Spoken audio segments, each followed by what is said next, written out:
Good morning and welcome to the Growth and Thriving Morning Mindset. I'm your host, Dr. Jerry Sunshine Novak, the biker psychologist. And this morning, I would like to talk to you about the 3 reasons why you should not be worried about your weight. I know many of us check our weight on the scale every day or once a week or something. Some of us go to the doctor, and if our blood pressure is high or cholesterol is off, the doctor tells us that we should lose some weight. However, this is antiquated advice. What you need to understand is that there is not a strong causal relationship between weight and health. So when we talk about causal, there is a strong correlational relationship, meaning that in the United States anyway, if we measure adults and we measure their weight, as weight goes up, typically health goes down, health gets worse. But the reason for that is not the weight. The weight doesn't cause that problem. What causes that problem is that most adults in the United States don't eat very well. They eat a standard American diet with lots of fast food and deep fried foods and trans fats and seed oils and highly processed carbohydrates. And most do not exercise, do not lift weights, do not do any sort of cardiovascular well-being. And so what happens is when they gain weight, that weight tends to come from body fat and not from muscle. So increased body fat in the absence of muscle mass is a health risk. And that's true. But we still shouldn't be focused on weight. I'll give you 3 reasons. Reason number 1, weight is neither a measure of health nor a measure of fitness. Your weight says nothing about your health and fitness. What does weight measure, right? It's hard. A lot of times we throw around measures, we talk about measurements without stopping to consider what those things measure. For example, we talk about calories. Well, what do calories measure? Well, calories measure heat. They measure energy. It's a measure of energy.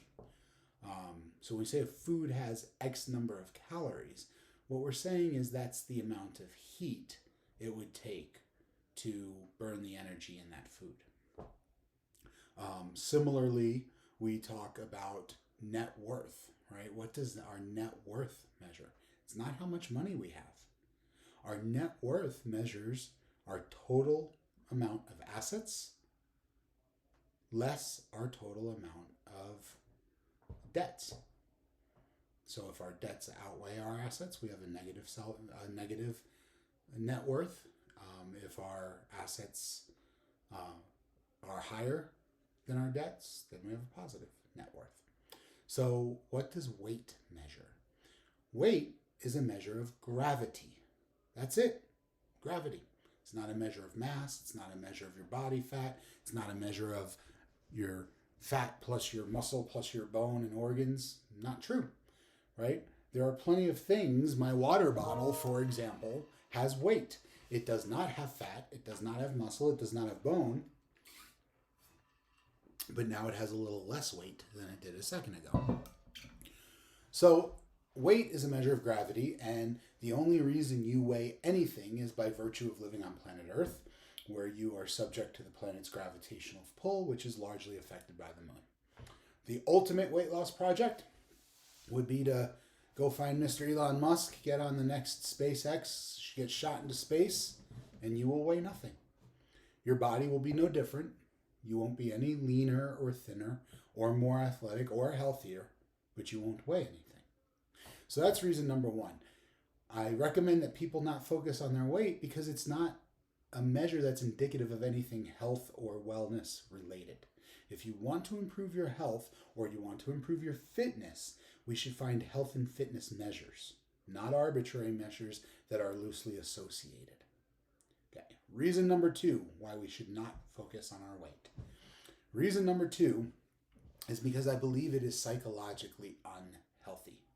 Historically, over the last, 100 years or so, there has been a phenomenon in, at least in our culture, in other places of the world too, but not everywhere, but in many places of the world, there's a phenomenon that has historically actually been a lot worse for women than it has been for men, although it's catching up and it's become pretty bad for men too. And the idea is that we should be as thin and emaciated as possible. We should take up as little space as humanly possible. We should always be less, be less, be less. And I think that that psychologically has an impact on us, that we are not enough, that we shouldn't be enough, shouldn't be more, shouldn't live large and take up space both literally and figuratively in the world.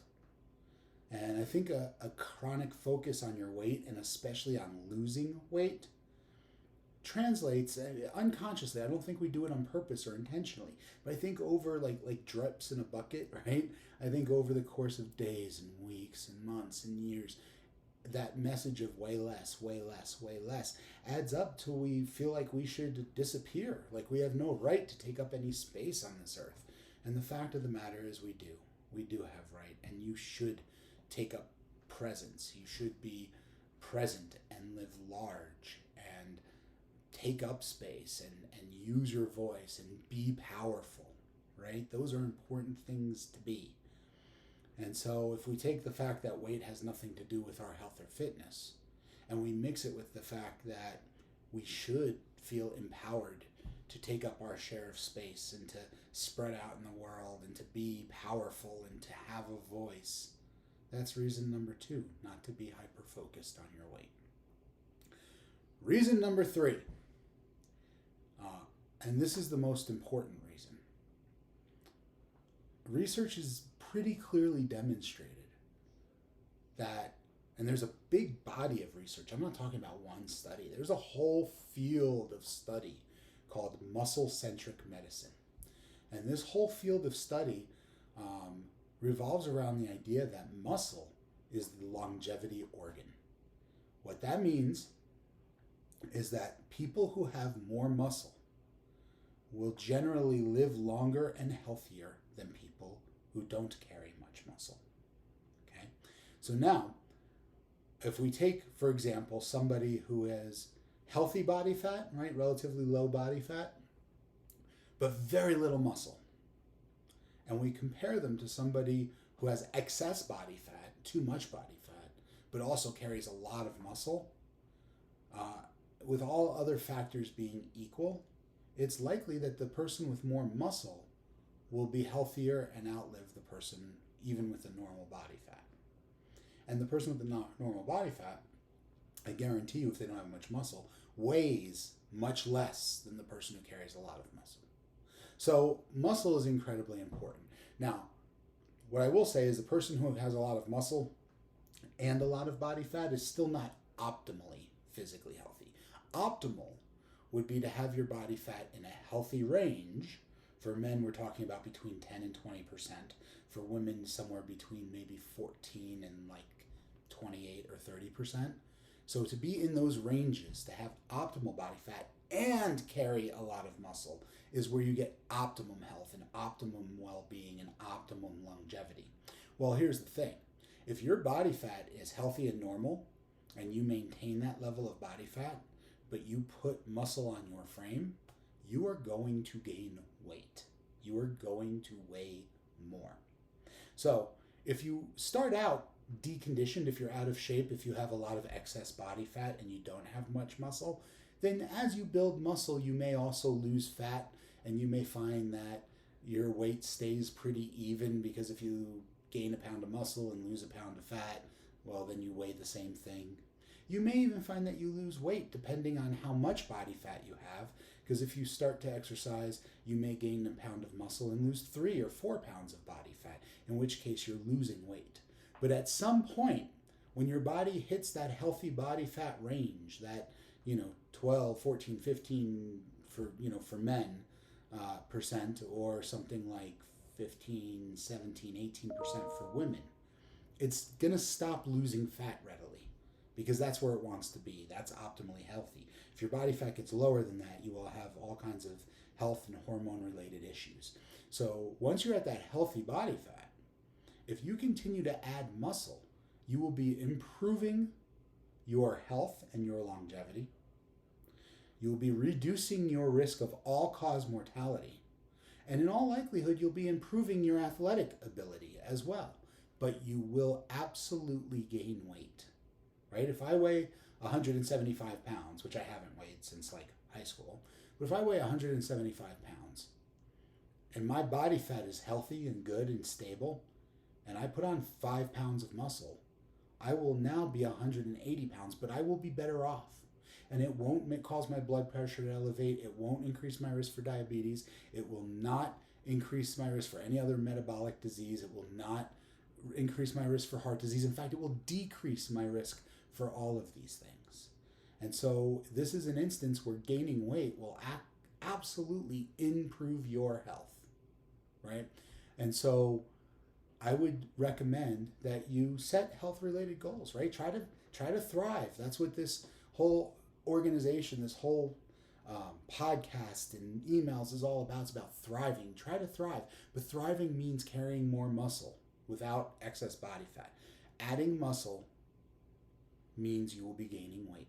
So there's your 3 reasons. Don't worry too much about your weight. Get your body fat down to a reasonable, healthy level if it's too high. If it's reasonable now, good, maintain it. And then pack on muscle, and you will do wonders for your health. Psychologically, it feels good to be big and strong, right? Don't have to be massive, but to be big and strong, to be capable, physically and emotionally capable feels good. So work on that. I know it's a mindset shift, but take it a step at a time. If you need help, reach out, let me know. I would love to help you with it. And until next time, this is Dr. Jerry Sunshine Novak, the biker psychologist, saying, keep growing till you're thriving. Take care, everybody.